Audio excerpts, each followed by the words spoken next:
আমার কলিজার টুকরা নয়নের মণি, সর্বপ্রথম আমি তোমাকে যে নসিহতটি করলাম, সর্বপ্রথম আমি তোমার পিতা হয়ে যে ওসিয়তটি তোমাকে করলাম, সেটা হলো আল্লাহর সাথে কোনো অবস্থায় কখনো শিরক করা যাবে না। ইন্নাশ শিরকা লাযুলমুন আযীম। নিশ্চয়ই এই শিরক হচ্ছে সবথেকে বড় জুলুম, সবথেকে বড় গুনাহ। দুনিয়ার জমিনে আমরা যা কিছু করি, আমাদের জীবনের একটি তামান্না থাকে, একটা ইচ্ছা থাকে যে মৃত্যুর পর জান্নাতে যাব, আর জান্নাতে যাওয়ার পর আল্লাহর সাথে আমরা দেখা করব, আল্লাহর দিদার চাই, সকলে আল্লাহর দিদার চাই। আল্লাহ রাব্বুল ইজ্জাত আল জালাল এই শিরকের বিষয় এমন ভয়ঙ্কর গুনাহ, রাসূল সাল্লাল্লাহু আলাইহি সাল্লামকে বলেছেন, ও রাসূল আপনি আপনার উম্মতকে জানিয়ে দিন, যারা আমি আল্লাহর দিদার চাই, আমি আল্লাহর দেখা চাই, তারা যেন বেশি বেশি দুইটা আমল করে।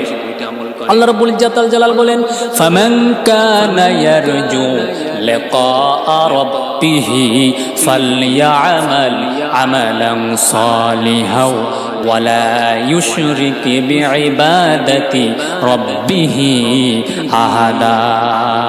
আল্লাহু আকবার। ও রাসূল আপনি বলে দেন, ফামান কানা ইয়ারজু, যারা আমি আল্লাহর সাথে দেখা করতে চাই, আমি আল্লাহর দিদার চাই, তারা যেন এক নম্বরে ফালইয়ামাল আমালান সালিহা, তারা যেন এক নম্বরে বেশি বেশি গুড ওয়ার্ক, এক নম্বরে ভালো আমল করে।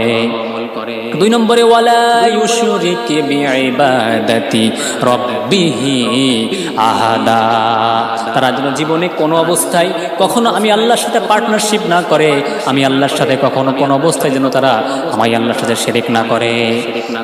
যারা এই দুইটি কাজ বেশি বেশি করে দুনিয়ার জমিনে করতে পারবে, আমি আল্লাহ রাব্বুল ইজ্জাত আল জালাল কিয়ামতের দিন তাদের কোনো হিসাব নেব না, বিনা হিসাবে আমি আল্লাহ পাক বলে দেবো এন্টার দ্য প্যারাডাইস, জান্নাতে ঢুকে যা। সুবহানাল্লাহ। তাহলে শিরক এত বড় গুনাহ, শিরক এত বড় গুনাহ, জীবনে যত আমল করেন, যত ভালো কাজ করেন, ভালোর মাঝে যদি শিরক, আল্লাহ শিরক যদি লিপ্ত হয়, তাহলে ওই শিরকের গুনাহ আল্লাহ পাক কখনো মাফ করেন না। এই শিরকের বিষয়ে আরেকটি আয়াত বললে বুঝবেন।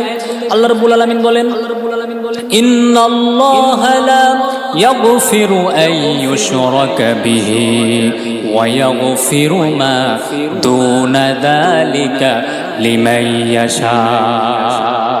আমি আল্লাহ পাক রব্বুল আলামিন বান্দার যে কোনো গুনাহ ইচ্ছা করলে মাফ করতে পারি, ইচ্ছা করলে মাফ করে দিব, কিন্তু একটা গুনাহ মাফ করব না, সেটা হলো যারা আমি আল্লাহর সাথে শিরক করবে, এই শিরকের গুনাহ আমি আল্লাহ পাক কখনো ক্ষমা করব না, কোনো অবস্থায় ক্ষমা করব না। নাউজুবিল্লাহি মিন যালিক।